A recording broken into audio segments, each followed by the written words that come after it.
It was fun. We had fun.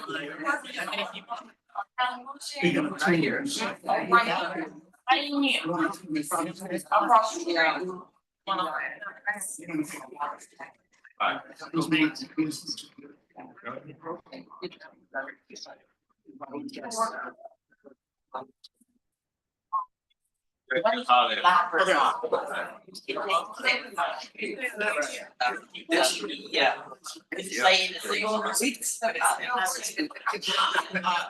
It's her.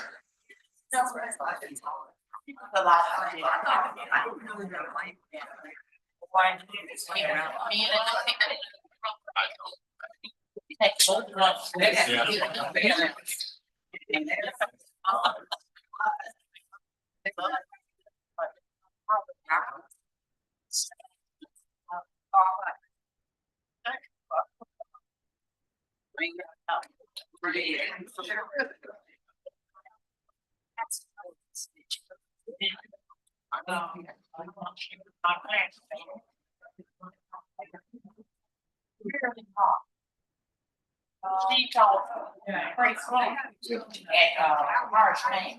Yes. He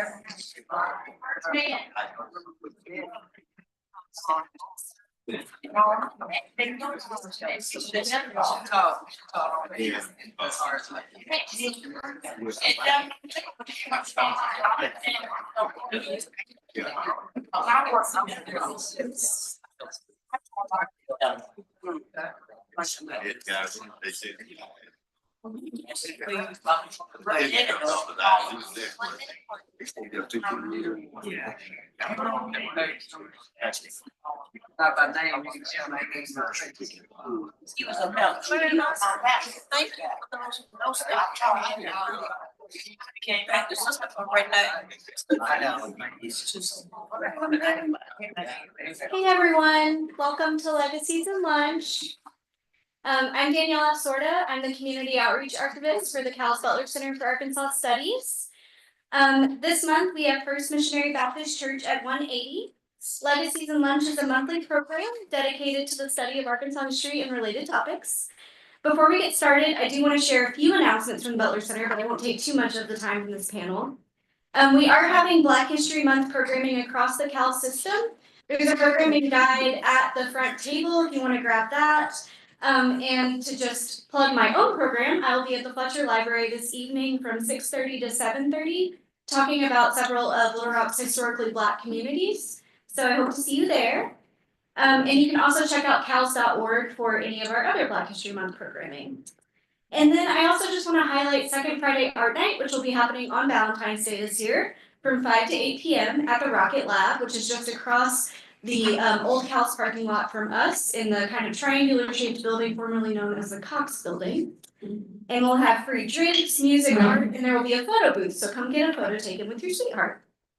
And then our Finding Family Facts program, which is done with our genealogist and local history specialist, Rhonda Stewart, who is moderating today's panel, is moving to Saturdays at 10:30 in the morning on Zoom. So we hope to see you there on February 15th. And you can learn how to get started on your family history there. And then for today's Legacies and Lunch, we have a panel of fantastic folks moderated by Rhonda Stewart. They'll be discussing the First Missionary Baptist Church's legacy in Little Rock, tracing its founding, pivotal moments in its history, and the evolution of its role in both the local and broader community. Panelists are going to share some stories and reflections on the church's key historical milestones, its influence during times of social change, and the enduring commitment to service that has shaped its identity over the past 180 years. For those joining via Zoom, please put any questions in the chat, and we will spend our last 10 minutes of the hour on audience questions, and we'll alternate between Zoom and in-person questions. Our moderator today is Rhonda Stewart. She served as the genealogy and local history specialist for the Central Arkansas Library System for 20 years. She's a graduate of Parkview Senior High School, Arkansas State University, a lot of Parkview fans, and UA Little Rock. No UA Little Rock? No. They provided us this lovely space today. So her family history in Little Rock dates from 1895 and 1825 in the state of Arkansas. She's joined today by Almeta Smith, who is a member, Linda Chesterfield, who's a former state legislator and member. Mae Emma Gettis, who is a member. Gwendolyn Winston, who is a member. Brian Rodgers, who is the Mosaic Templars Cultural Center historian and community liaison. Paul Williams, chairman of the Deacon Board. And I believe Renee made it up here, yeah? Okay. And I'll let Rhonda take it away from here. I'm gonna pass this mic down to one of the speakers. Hello. This is Black History Month, and the reason for Black History Month is we're Black every day, so we celebrate every day. But Black History Month is to focus on specific activities and people among Americans, especially in our history. And so today I am proud to be here. I'm thankful for Heather, who suggested this program a few months ago. We'll ask that if you have not turned down the volume on your phones, so we don't have too much of an interruption. Again, I'm thankful to be here. I'm thankful for Renee for helping to coordinate all of this and getting all these people out here. And thanks for everybody that may be attending on Zoom. But those that are here in person, I think you're gonna have a wonderful time. Again, I'm the moderator, but I expect these folks to do quite a bit of the talking. First of all, I sent everybody a question.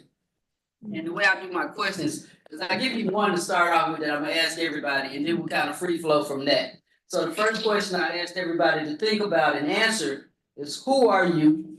Why do you choose to worship with First Missionary Baptist Church? And to include some basic family history, occupational history, and educational history. And for those that don't worship with this church, I ask you what your impression is of the church. So we'll start with Miss. Yes. Well, I have been a member, well, not a member, but I've attended First Baptist Church ever since I was 3 years old. I used to come on Sunday to Sunday school. My older sisters and brothers brought me, and I enjoyed going to the balcony. And that's where we sat on Sunday morning. And I grew up in First Baptist, and later I became a Sunday school teacher. The primaries that I helped put Miss Macklin, who was the kindergarten teacher, and I sort of assisted her, and I was a member of the afternoon class, and we just had a good time. I'm still a member then. I'm 90 years old. All right.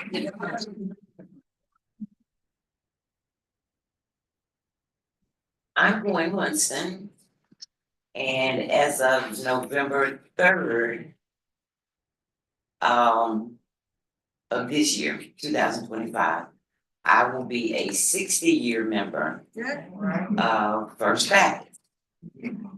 I have been there since, I would say, 3 months old, and my family has been there for 12 generations. Which of course goes back into the 1800s. I continue to go there because I love First Baptist. It's more of a loyalty thing. I enjoy the worship services there. There are many other places that I could go and have wonderful worship experiences. But that's where I went to worship with my family, which is what I enjoy doing. Now, most of the time, I'm out for hire. I'm a pianist. And there are years, sometimes, that I can only come to special events or afternoon programs. But my loyalty and my heart is still at First Baptist. Well, hello, everyone. I'm Linda Pondexter Chesterfield. I'm the newest member when we talk about this group. My husband and I joined in 2010. And we were so excited, had no idea of the historic significance of the church. But the worship service was just so inviting and invigorating. So we've been there ever since. I'm a member because of the fellowship among those who are there. They make you care about them. And they have a mission. But I am also a history teacher. And the historic significance of that church still brings chills to my heart. Because when you find out more about it from these folks who've been there longer, you're gonna understand why it's just critically important that we preserve not only the spirit of the church, but the fiscal structure that is the church, that was built over 140 years ago. Thank you so much. Good morning, I'm Almeta Smith, and I am a member of First Missionary Baptist Church. I came with a neighbor, next door neighbor, when I was about 2 years old, is when I started. And I lived on 1200 Daniel Street across from the men's dormitory at Rhonda Smith. And so we used to walk down and I come to church, she sang in the choir. And of course, I got a chance to sit in the choir with her. And I think that's why I stayed in the choir so long after I was old enough to join. But I enjoyed it and I still do, even though my husband and I was in the military, rather he was. And so we moved around a little bit, so I would go in and out, I'd always come back home to my church. And so that's how I joined and why I stayed. And then when he retired, he came to go with me. So that's my story. Good afternoon. My name is Brian Rodgers, and I am not a member of First Baptist. However, I have a love for First Baptist, a fascination with the church, the history of the church, and I am a historian and work at the Mosaic Templars Cultural Center, and I personally discovered First Baptist when I was an undergraduate at the University of Arkansas Little Rock. And I was working on some research and I was writing a paper about how churches influence the political, the social, and the economic development of the Black community of Little Rock in the late 1800s. And that's when I found out about First Baptist. I had grown up in Central Arkansas, Little Rock, North Little Rock, and I would always pass the church and just like so many people assumed that it was a white church. Because, you know, historically, Black churches are not in downtown. And so when I found out that, you know, that it was a Black church and I started learning about all the history of the church and all the historical figures that were integral to the development of the Black community here in Central Arkansas that were members of the church, I just had to continue to do more and more. And I include the church on our walking tours that we do at the museum. And it has become a part of who I am and the research that I do. And to take a cue from Danielle, I'm gonna plug an event that we're doing at the museum real quick. February 20th, we have an event called A Taste of Black Little Rock. We'll have an event where we'll have several Black-owned restaurants from around the city that will be there having samples. Tickets are on sale. Get your discounted ticket at Mosaic Templars until February 19th. Good afternoon, everyone. My name is Renee Hubbard, and this coming July, I will be a member of First Baptist Church for 63 years. So I don't know about any other church unless I visit someone. So I have a love for my church because my mother belonged to a different church and she was at her church for 77 years. And we lived about 66 steps from First Missionary Baptist Church. So I ended up being there because of my friends in the neighborhood, you know, we just kind of hang out. But the real thing that moved me was my sisters, because they would come to church and they would bring me to church and they didn't care what mother was going, they were going to First Baptist. So we were going to go to First Missionary Baptist together. So that's the way it was until they left. So one of the fascinating things about First Missionary is if it ever touches you, in whatever manner that may be, you'll never forget us.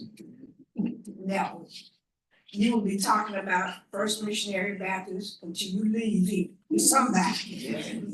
Because it's a place of fellowship, it's a place of worship, it's a place of friendship, and it's a place of spirituality. And if you can get the spirituality, everything else will fall in place. And you will love it as much as I do. Thank you. Good afternoon. My name is Paul Williams, and I am the chairman of the Deacon Ministry. And I have been a member of First Missionary Baptist for 42 years.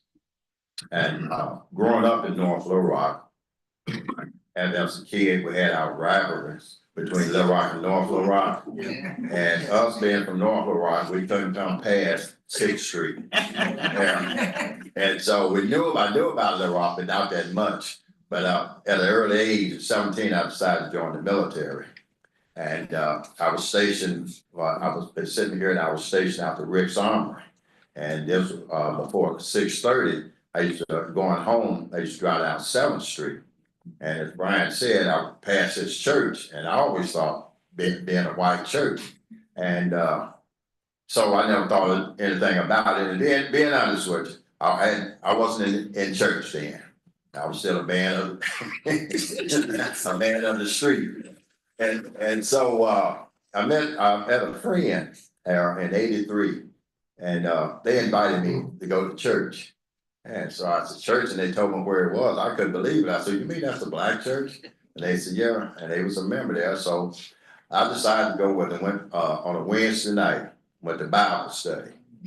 And there, and good close friend, the pastor at the time, the Reverend Lawrence Henry Evans, was there. And he was teaching that night. And I don't know what it was, like they said, the Lord works in the mysterious ways. And while he was talking, he looked at me and I looked at him, and something just overcame me. And that night I joined church. I joined First Missionary Baptist Church. And matter of fact, like I said, I was a sinner at that time too. Reverend Evans baptized me. And if you ever come visit the church, we show you where the pool is in the pulpit. At that time, it was a big tin trough like. Now we got a better sophisticated. Yeah, so that's why I was baptized, and I've been there, and the one reason about that church, the love of the people. There's so much love. I've seen a lot come and go. I'll tell people now, I remember some of the people we know, like Mother Harris and Sister Gadsby Rose, and those people that were there, that they were the seniors. And believe it or not, we are the seniors there.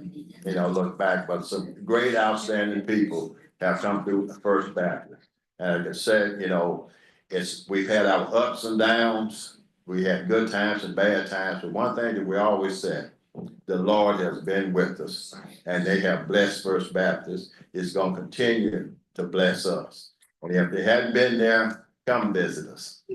All right, keep that, I'm gonna start on that end and come back this way. My next question is not on the question list I sent you all, so I'm gonna ask you just to respond. Name a song that you like to hear whenever you go to First Baptist. Well, really, I really love Amazing Grace. Because I, did the history on who wrote Amazing Grace, John Milton. And it just makes me think about, let's say, God's grace. And after I did found the information on John Milton, found out that he was returning back from a slave trip. He used to be a slave trader. And what he went through that night, it said through, storms and danger, he went through a storm. And he penned the words Amazing Grace. And so, like I said to me, Amazing Grace bring you through the storms. Amen. I would have to say At the Cross, because that's where I first saw the light. You have to have that connection with Christ and when he paid his life for us to have abundant life. So At the Cross is my favorite. I've only worshiped at First Baptist once or twice, and I don't really remember what songs were sung, so I'll take a little bit of liberty with the question. And one of the songs that just that I, like you said, Deacon Williams, I feel, something overcomes me whenever I hear it. Well, there's really two, and it's How Excellent and Favor by Karen Clark Sheard. I remember one morning driving to work and Favor came on the radio and I had to pull over. I couldn't keep driving because I knew where I was headed, so I just had to pull over and take a minute to get myself together. But those are the two songs that really, really touch my spirit whenever I hear them, so. Oh, that's a good question. I was a choir member, but since I've reached past my 80s, I thought I'd just leave that alone. I probably just can't remember one, but one song that I do like that's kind of current is Mary Did You Know? And the reason is because one of our young men, James Sanchez, sang that song as a solo one Sunday morning, and he just did such a beautiful job, and it was so spiritual. And so I'm gonna pick that and tell you that's my favorite song. My favorite song is I Prayed About It. The lyrics were penned by Dorothy Norwood, but the words are I prayed about it and God still answers prayers. And so that resonates with me at all times. And so that is my favorite song. We got a lot of them that are beautiful, but there's something that touches my spirit because we go through so much. And if we would just get down on our knees, He'll give you the victory. And so I prayed about it and God still answers prayers. I have to agree with Sister Hubbard at the cross. While it has its other memories, it was our first Sunday song. And once you sang all 4 verses, and chorus after each 4 verses, those words resonate within your heart, not only in your mind, you come to remember them, but I would just have to say at the cross. Well, I joined the choir when I was 14 years old. And I was also baptized when I was 14. And I can't remember now, but I've been there a long time and I like all the songs. Hold on. My next question, we're gonna start with you. My next question is, tell me something about someone who was either a visitor or a member of First Baptist that stands out in your mind and you smile every time you think about it. Sister Matt. She was the primary, the little primary kids, and I worked with her when I got to be in college, and I have supervised her kids, and I enjoyed her, and she grew old, and she was a good Christian. Oh, someone is a very hard question, because there's so many someone. I'm gonna have to kind of vary from this and say our ushers about 3 generations ago.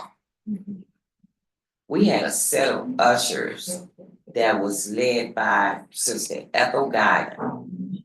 And when she put them in line, and for them to come down that center aisle for offering, all of them, sometimes it was 4, sometimes it was 12.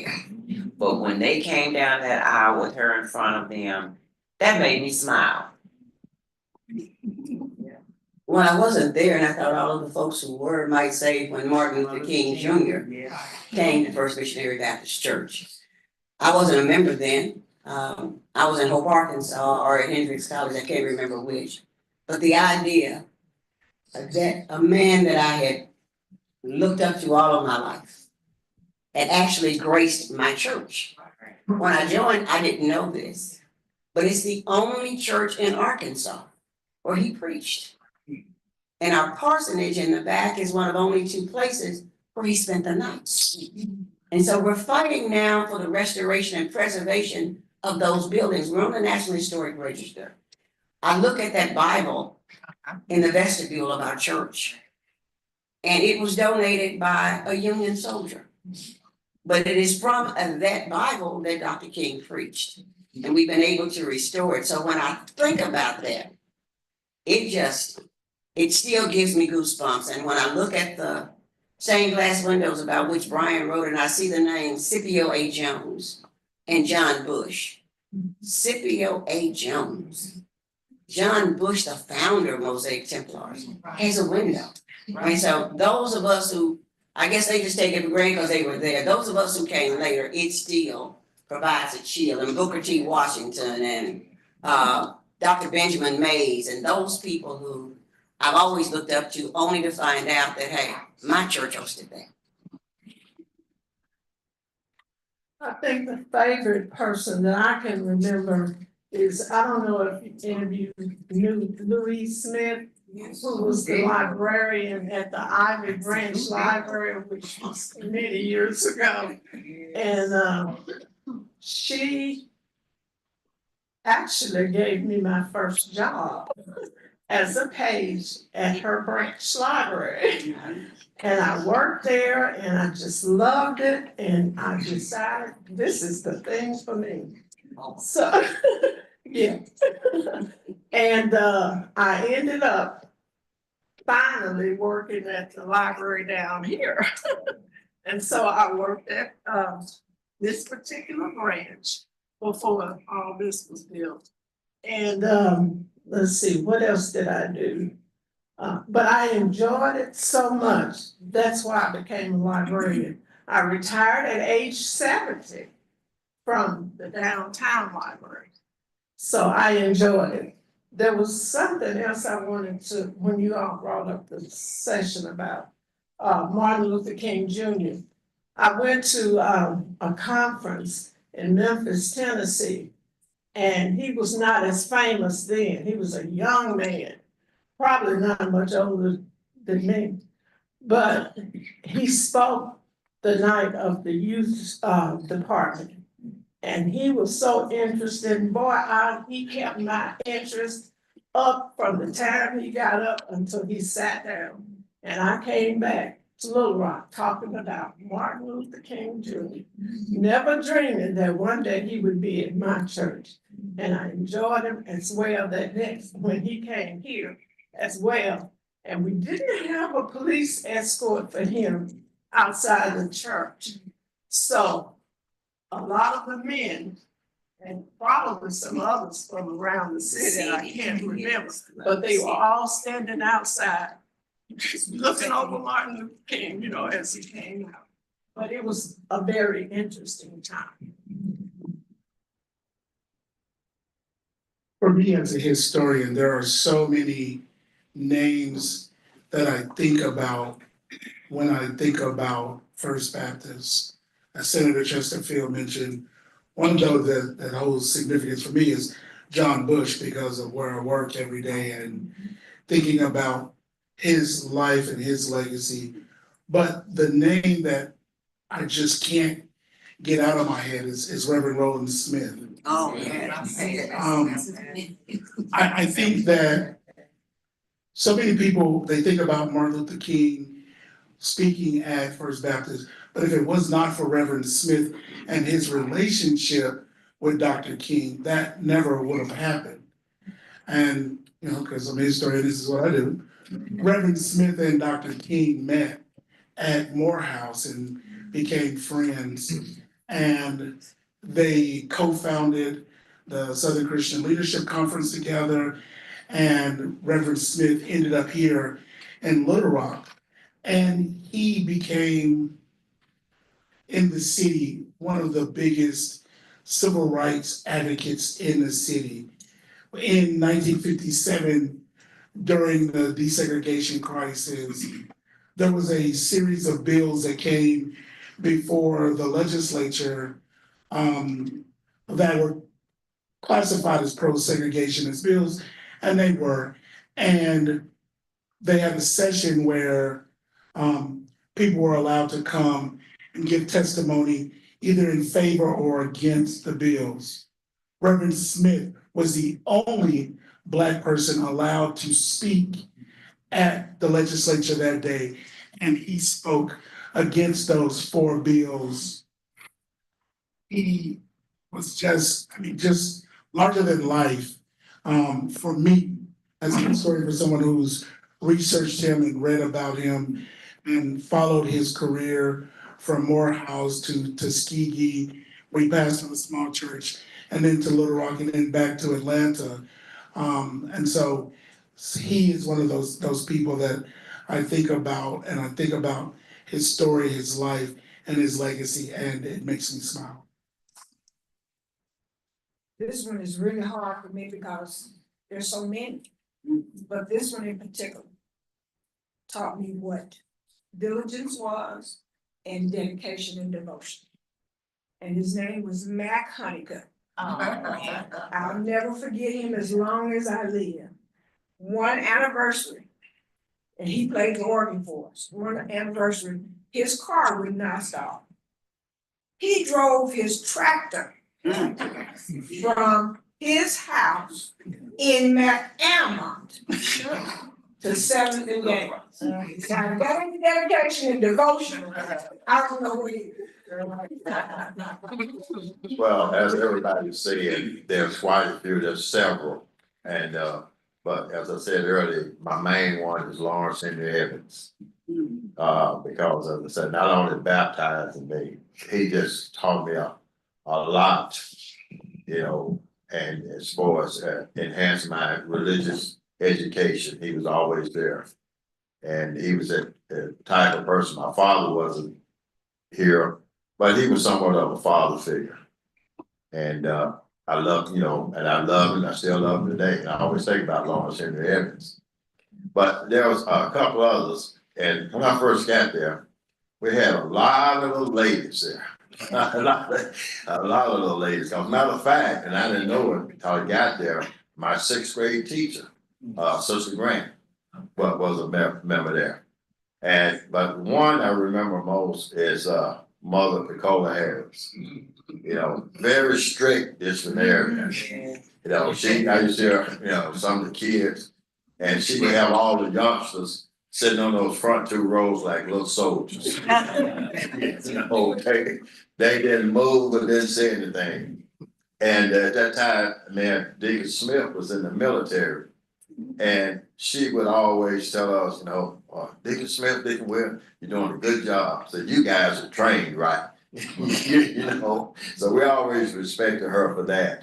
And then another one, I'm gonna say Richard Timmons. The reason I said Richard Timmons, we were all ordained as deacons in '86.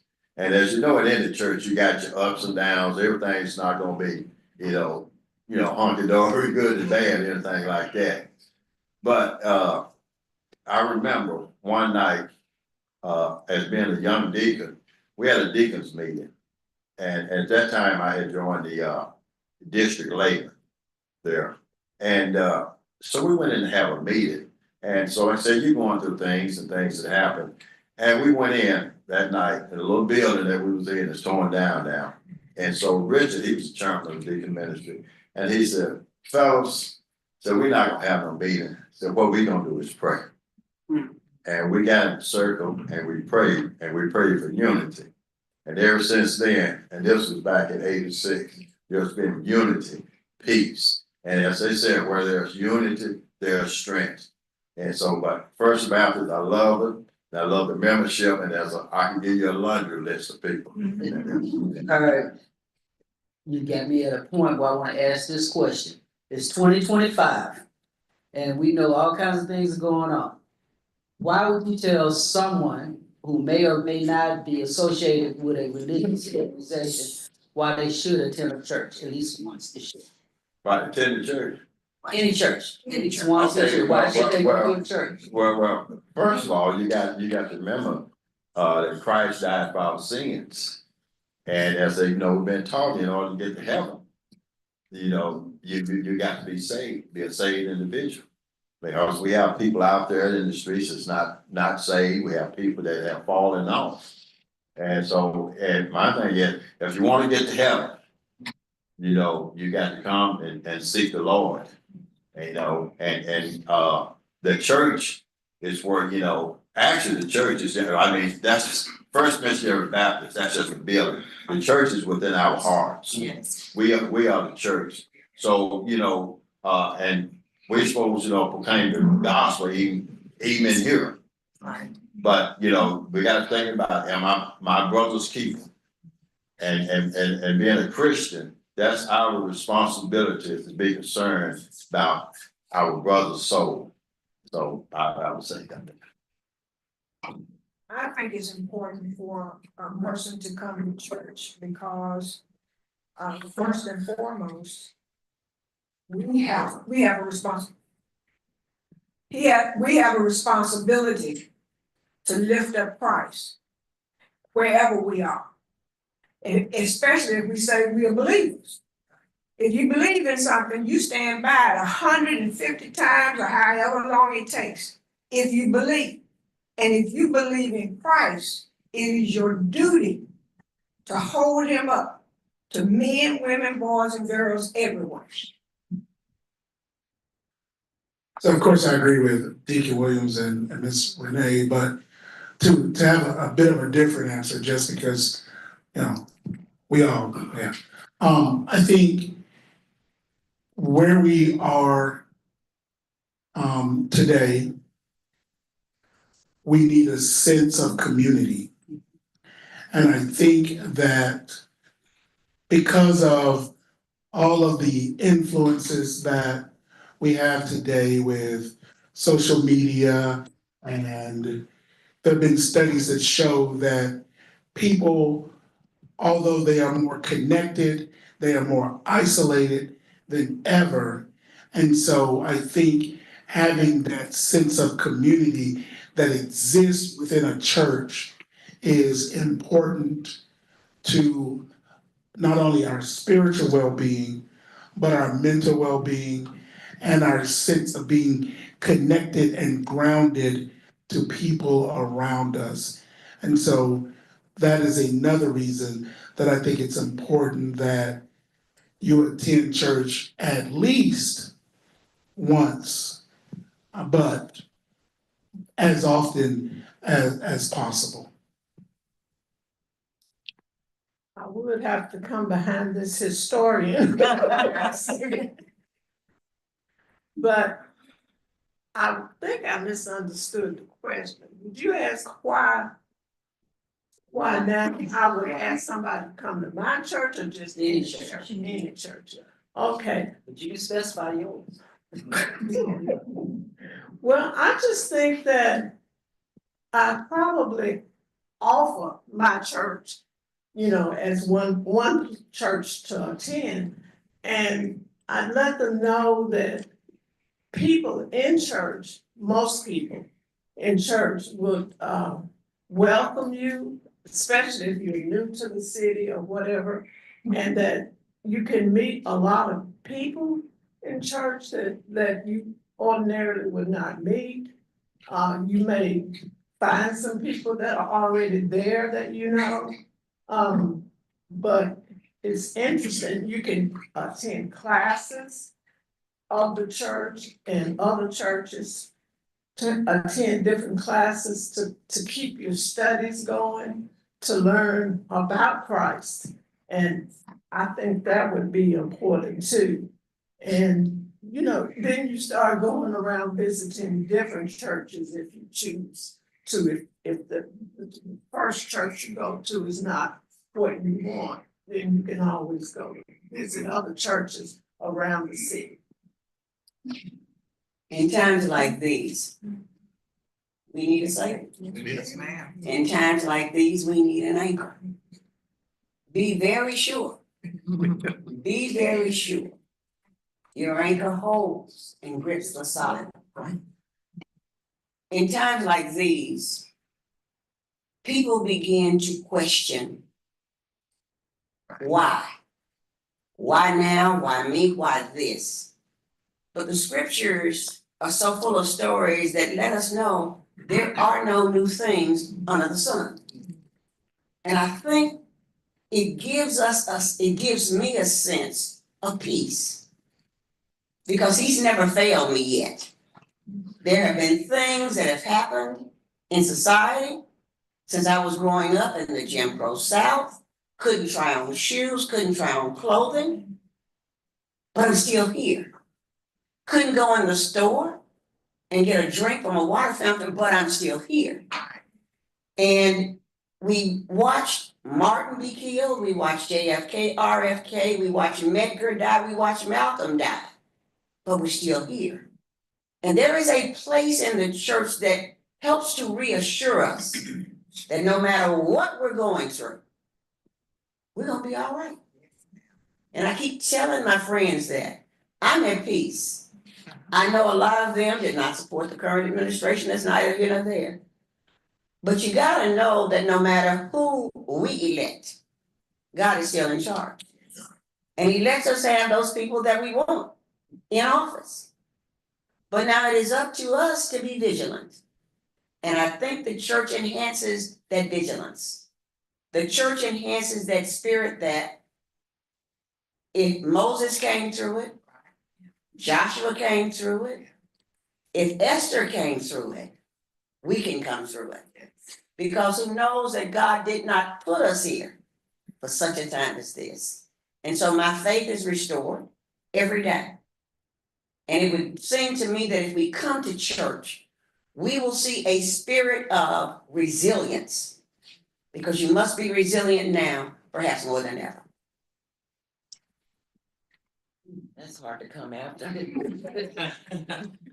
But along the lines of what every panel member has said, now, especially our young people are looking for a reason to belong. Not necessarily a place, but a reason. Most of them don't have a sense of family. They can grow up in a home with a mother and father, sisters and brothers, but they still, in some aspect, feel alone.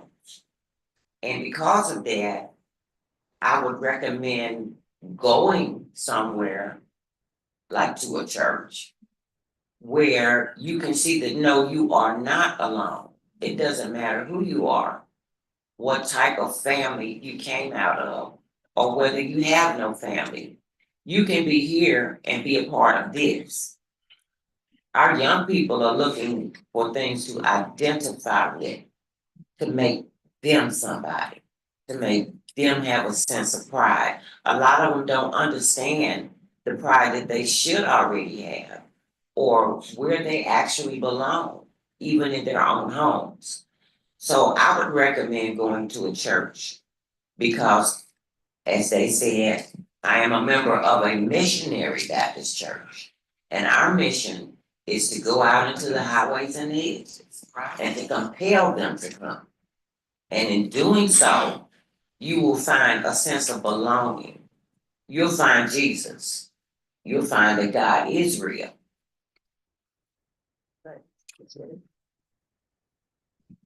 I was baptized around 14 years old. And I've been in the church ever since. I moved away from Little Rock and lived in Atlanta, Georgia, and Oklahoma City. And that's where I spent my time until I came back here. And I reunited with the church. And I'm glad I did. I'm glad I'm a member. And I've seen so much in my 90 years.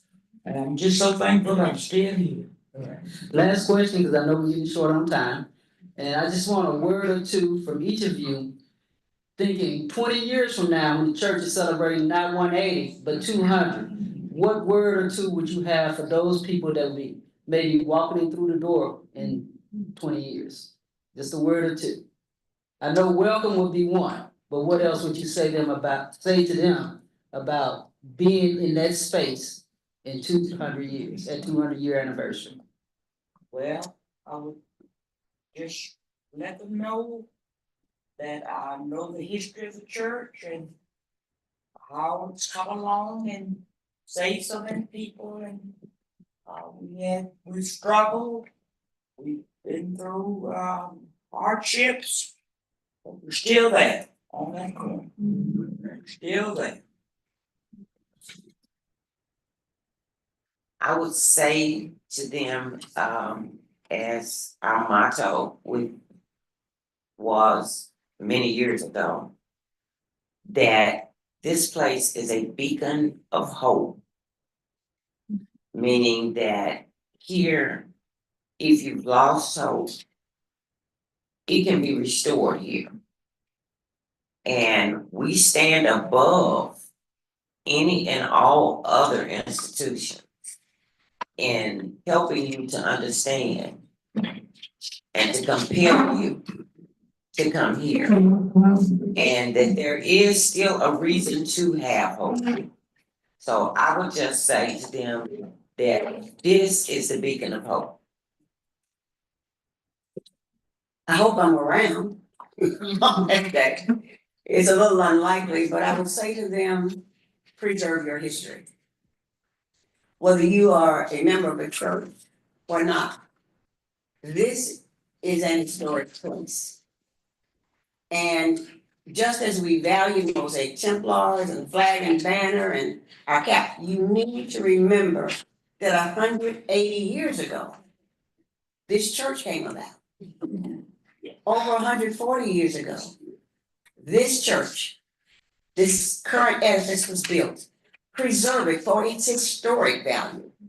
The Gothic revival is going away. The Gothic revival, we have now big box churches. We don't really have the beauty of the churches that were built some time ago. Value it, value the memory of the ghosts that came before. This is our 16th Street. This is our Ebenezer Baptist Church. When the young man who wanted to desegregate the fountains, drink from the fountains down, they came out of that church. And so I would say to you, 200 years, preserve it. Make sure that you maintain the fiscal and the physical integrity of the building. Because it is Little Rock. It is Arkansas. It is the civil rights movement personified right here. Thank you. I don't really have anything else to add to what's already been said, but I would just welcome the person. Hopefully they would enjoy our services, and then come back and visit again to be sure that this might be a place you'd like to worship. And it's just so good to have you here. We thank you all for coming today also. And it has been most enjoyable, and I've learned a lot, especially from this historian and some of the things that I really didn't know. So I'm glad to be here today, and hopefully we will have a lot of people to join out with us on the, I'm sure I won't be here, but on the 200th anniversary.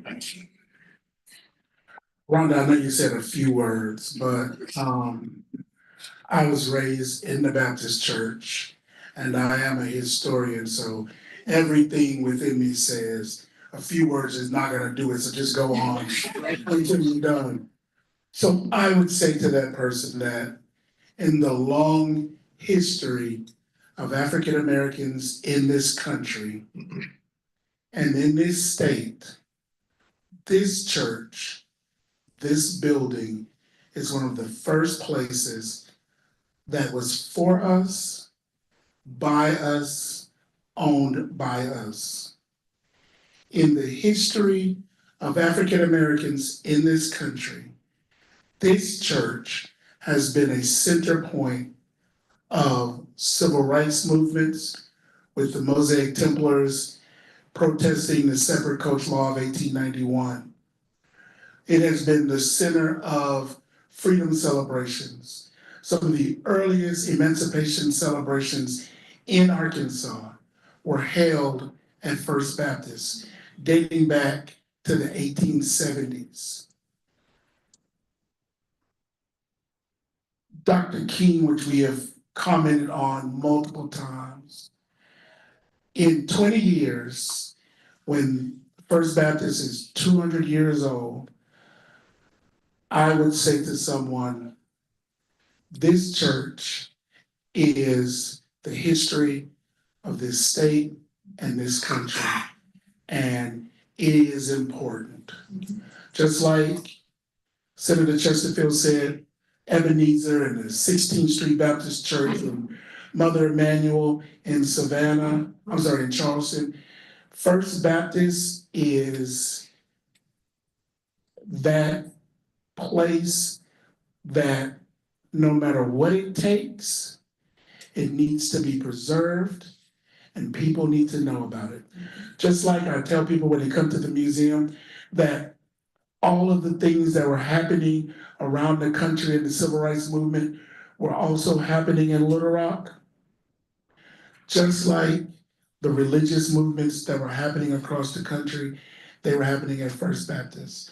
We've talked about the history of First Baptist, and we've talked about some of the important figures, but nobody mentioned Charles Mason, who was a member of First Baptist and a student at Arkansas Baptist when he started the Church of God in Christ. And so the history of First Baptist is one that at some point, somebody's gonna write a book. I don't know if it's gonna be me, but there's going to be a book written because it is an amazing story, an amazing history, and an amazing legacy. Well, from me anyway. 20 years from now, if I was able to be alive and see someone coming in those doors, I would say to them, today could be your day. Just think about what you can become a part of. We welcome you, and we want to have fellowship with you. You know, and just talk to them a little bit about First Missionary, show them that beautiful Bible we have, and tell them how all the things that Bible went through to get to us. So that would be what I would say. Okay. Early I forgot something. As we get old, you forget some things. And I just want to mention this. We talked about all the people that have spoken, came through First Baptist. And I can't remember exactly what anniversary, but I think it's the 91 we celebrated the anniversary. And Bill Clinton was our anniversary speaker. I think it was 118. 118. Oh, yeah, something like that. Yeah, 118. But anyway, Bill Clinton stood in the pulpit and made an announcement that he will be running for president of the United States. You know, so we was able, you know, to hear that. And earlier, you know, I said that my favorite song was Amazing Grace. And I just asked you today, keep your mind open on that word grace. GRACE. God's redemption at Christ's expense. And Christ said, I'm coming back to get my church without a spot or blemish. And that's what we're thriving. I will tell somebody 20 years from now, that's what we're thriving for Christ to come back and get his church without a spot or blemish. So that, you know, you can be one that's called up and remembers history, 200 years.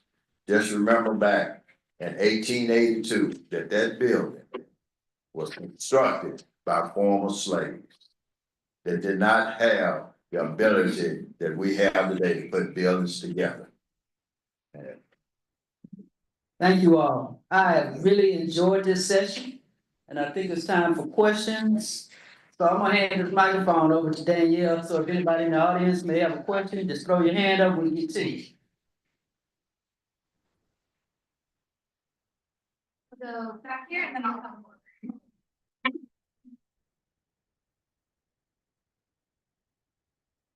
forward. Good evening, man. My name is Adrian Highland. I would like to ask the panel, what was Martin Luther King experience when he came to First Missionary Baptist Church? What was Martin Luther King's experience when he came to First Missionary Baptist Church? I wasn't there, but I would anticipate one thing, he came to a segregated city. He could not stay in a hotel. That is why our parsonage in the back was where he was housed. One of only two places in the state of Arkansas where he spent the night, the other being the Elsie and Daisy Bates home. I know when he came, from what I've read, that they had to put personal guards around him because the threats to his life were tremendous. And so this is what I've heard, and it has just been built into my spirit. But it did not keep him from delivering the message. And I think why that is so important is because we are faced with so many things that endanger us, either spiritually or physically, but we still must do the job. And so that's why King's coming. We have sanitized Dr. King. Dr. King was a person who was a warrior. He wasn't just the color of your skin, the content of your character kind of thing. He came to the nation's capital, cashed a check marked insufficient funds for his people of color. So when I think about him, I think of him leaving the Birmingham jail, coming to First Baptist and going to the March on Washington. And with all of that, knowing that the attempt had been made on his life, he kept persevering. That's the story that I remember, not from firsthand information, but from what I've gathered over the years. And when you think about, can you imagine just being 30-something years old and having people hate you enough to want to kill you, and yet you persevere anyway? To add to that, I remember a few words that he spoke about his experience. And as he began to take the pulpit, and as Sister Chesterfield said, the Little Rock Police Department would not provide him protection. Men throughout the city and with the men in our church protected him. They walked from Baptist College to the First Baptist Church the day of, the anniversary. And he mentioned the fact that even though he was not protected by an army or guns or, the police department or professional security, God was on his side and was within the people that was protected. There was a sea of men in black suits or just a white shirt and some black pants. And as he spoke, he mentioned that he was not afraid because he knew what he had to do. And he went on from there. I'll be really, really quick. We didn't know what he preached that day. And he preached a sermon which I think is useful for today. He preached a sermon about the church taking its place in the fight that was to come, and how the church can no longer just be confined within the four walls, but it must step outside and take its place. And I think that is very appropriate for today, because today we don't see any community churches. We see churches that are in communities, but we don't see community churches. Because the members, they come to church on Sunday, and then they go back to where they live the other 5-6 days of the week. And the communities are suffering because people don't go to church in the communities that they live in anymore. Question? I think my question is too long. I need to meet with our historian privately. But I did get one question answered, and that's that this building actually was built in 1882. Yes. So I'm interested in the period between the original gathering of the church and how it began and 1882, because things weren't really, just great going on. And so may I set up a time maybe? Sure. You're saying they met in homes? They met in homes, there were, Right. I think there were two homes. Yeah, there was. Down on Spring Street. That was a building, it used to be a drugstore, but there were people lived behind it. Well, there were several locations that the church met in homes. There was a location at 10th and Spring. The original location was a brush arbor. If you don't know what that is, it's kind of a makeshift not even a building, it's kind of a covered roof and people would meet almost like a tent. And so, between 1845 and 1882, there were multiple places that the church met until that location was purchased at 7th and Gaines, and then the church was built. Just to add to that, Reverend Brown, who was the first pastor, went to his master. They were not from Arkansas. And his master was Major Fields, and I kind of elaborated on that for last year's church history. Can you imagine this at that time, Negro man, going to Major Fields and asking him if the other Negroes could meet separately for church and have a place? Well, Major Fields went to the Missionary Baptist Church for the white people, and it was agreed that yes, they could. Now, the actual location of that place on 7th and Gaines was, I believe, given to us by a senator whose chauffeur or driver at that time was Charlotte Stevens' father. And Charlotte Stevens' father was allowed to pick out, he said, go out and find a place for them to have to build a church in. And he did. And this piece of property belonged to that senator. It was Chester Ashley. Chester Ashley, okay. And they gave us that spot to build on. But prior to that, in those 20 years, there was 10th and Spring, Rock Street, brush arbors, in homes, just wherever. I think we're about out of time. I just have some quick closing remarks, but do we want to have a round of applause for our great panel? Women's Roles of Preservation. And we are celebrating on April 25th and 27th, the 180th church anniversary. We invite you to our gala. It is going to be at the Greater Second Baptist Church on Geyer Springs.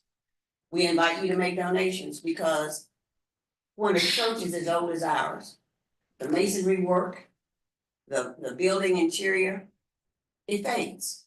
And so we're fighting like the devil to get the funding to make sure that the preservation efforts are there. We have a GoFundMe page and all of that, but y'all know how to write a check. Do that for us. Because it's worth it.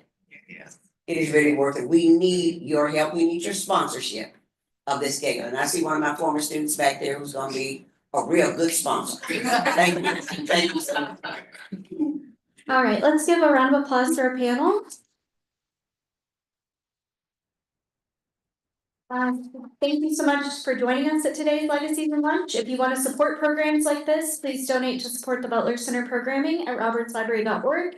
And join us here at UA Little Rock downtown next month on March 5th from 12 to 1 for What We Wore, Fashion and Photos, 1850s to 1929 with our own Heather Registers of Minden. Thank you.